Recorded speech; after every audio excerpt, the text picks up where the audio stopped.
Dear students, आज हम सामाजिक प्रक्रिया के एक आयाम के रूप में राजनीति का अध्ययन करेंगे। राजनीति राज्य तथा राज्य की सरकार के रूप में नागरिकों के जीवन के विभिन्न पहलुओं का अध्ययन नहीं कर पाती। जैसा कि आप जानते हैं, मनुष्य एक सामाजिक प्राणी है। इसलिए राजनीति को समझने के लिए सामाजिक प्रक्रिया को समझना बहुत ज़रूरी है।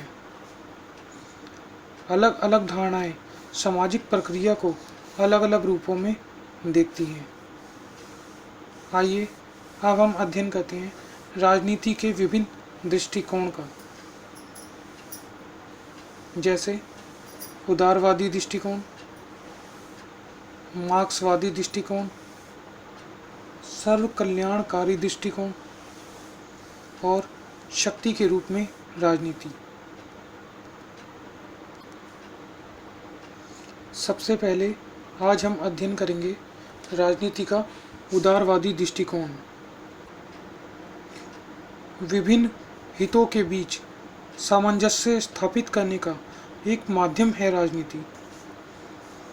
John Locke, Adam Smith, J S. Mill, T H. Green, Laski, MacIver आदि लेखक राजनीति के उदारवादी दृष्टिकोण के समर्थक रहे हैं। इस दृष्टिकोण के अनुसार मनुष्य एक स्वार्थी प्राणी है। अपने स्वार्थ के कारण उसका अन्य मनुष्यों से टकराव होना निश्चित है। राजनीति ऐसी स्थिति को संभालने और सुलह समझौता करने की सामाजिक प्रक्रिया का एक अंग है। उदारवादी दृष्टिकोण का विकास एक लंबे दौर में हुआ। हॉब्स, लॉक और एडम स्मिथ आदि चिंतकों ने मनुष्य को स्वार्थी, अहंकारी प्राणी के रूप में देखा, जिसे केवल स्वयं से मतलब है और यह कोई सामाजिक जीव नहीं है। उन्होंने इसे एक अच्छाई मानते हुए यहाँ तक कहा कि जब प्रत्येक व्यक्ति अपने स्वार्थ की सिद्धि करने की कोशिश करेगा तो एक समग्रता के रूप में समाज के कल्याण और सुख में वृद्धि होगी। 20वीं सदी में उदारवादी दृष्टिकोण में बदलाव आया और जी.डी.एच. कॉल, लास्की और मैकाइवर जैसे चिंतकों ने यह बात व्यक्त की कि समाज केवल स्वार्थी व्यक्तियों से ही नहीं बना हुआ है, बल्कि उसमें हित समूह भी शामिल हैं। एक ऐसी सामाजिक, धार्मिक, आर्थिक, सांस्कृतिक, व्यापारिक और राजनीतिक प्रवृत्ति का विकास हुआ है, जिनके माध्यम से मनुष्य अपनी आवश्यकताओं की पूर्ति करता है।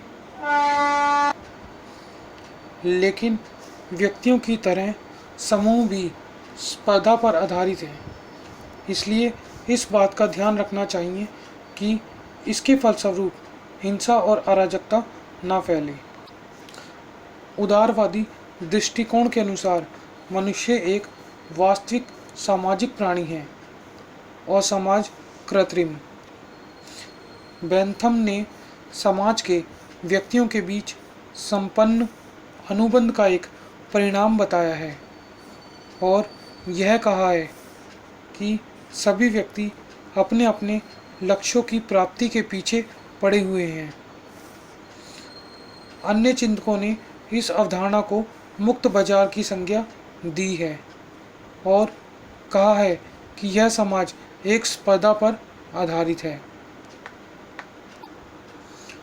इस प्रक्रिया में उदारवादी यह भी स्वीकार करते हैं कि व्यक्ति व्यक्ति के बीच, समूह समूह के बीच आर्थिक, सांस्कृतिक और भौगोलिक आधारों पर तरह तरह के संघर्ष होने की संभावना है।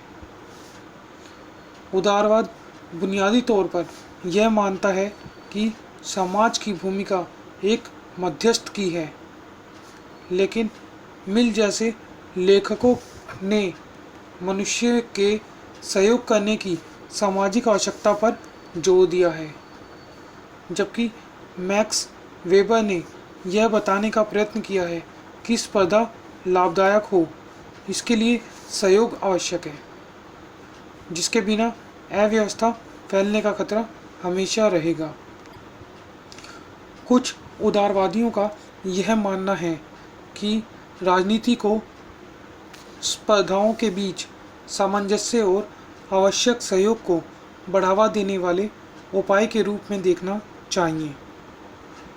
लोगों के लिए अर्थात समाज में राजनीतिक प्रक्रिया के बिना कानून और व्यवस्था बिखर जाएगी। राजनीतिक प्रक्रिया के बिना समाज में अपने आप मेलजोल नहीं हो सकता।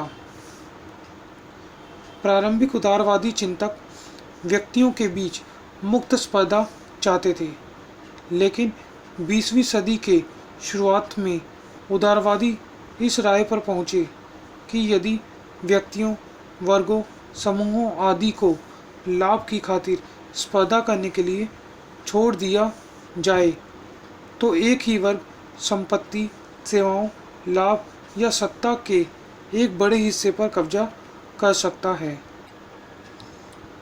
इसलिए उन्होंने राजनीति की परिभाषा समाज में निहित विभेदों को मिटाने की प्रक्रिया के रूप में की। इस दृष्टि की व्याख्या J.D.B. मिलर की पुस्तक द नेचर ऑफ पॉलिटिक्स 1965 और A. लेफ्टविच की रचना व्हाट इज पॉलिटिक्स 1984 में देखी जा सकती है। उदाहरण के लिए बर्नार्ड क्रिक ने कहा है कि राजनीति एक क्रियाकलाप है जिसके द्वारा शासन की किसी खास इकाई के अंदर आने वाले किसी अलग अलग हितों को संपूर्ण समाज की भलाई और उनके अलग अलग महत्व को ध्यान में रखते हुए उसी अनुपात में सत्ता में हिस्सा देकर उनके बीच सामंजस्य स्थापित किया जाता है। विभेद तब उत्पन्न होते हैं जब कुछ व्यक्तिगत अर्थात निजी होता है। क्रिक ने यह भी कहा है कि राजनीति शासन का उदय विविधता की समस्या के कारण होता है और वह सब कुछ को केवल एक इकाई के बदले देने की कोशिश नहीं करता। राजनीति अनुचित हिंसा के बिना विभाजित समाजों पर शासन करने का तरीका है और अधिकतर समाज विभाजित ही है। उदारवादी चिंतकों का मानना है कि मेलजोल स्थापित करने के मुख्य उपाय कानून, राजनीतिक संस्थाएं, समाज कल्याण, सामाजिक परंपराएं आदि है। ऐसा माना जाता है कि दंड का भय कानून का पालन सुनिश्चित करता है और लोगों को कानून तोड़ने से रोकता है। वर्तमान में बहुत से तरीके विकसित हो गए हैं, जैसे सार्वजनिक वयस्क मताधिकार, निर्वाचित लोकतंत्र, राजनीतिक दल, मजदूर संघ आदि, जो समाज में व्यक्तिगत और सामूहिक भागीदारी को बढ़ावा देते हैं।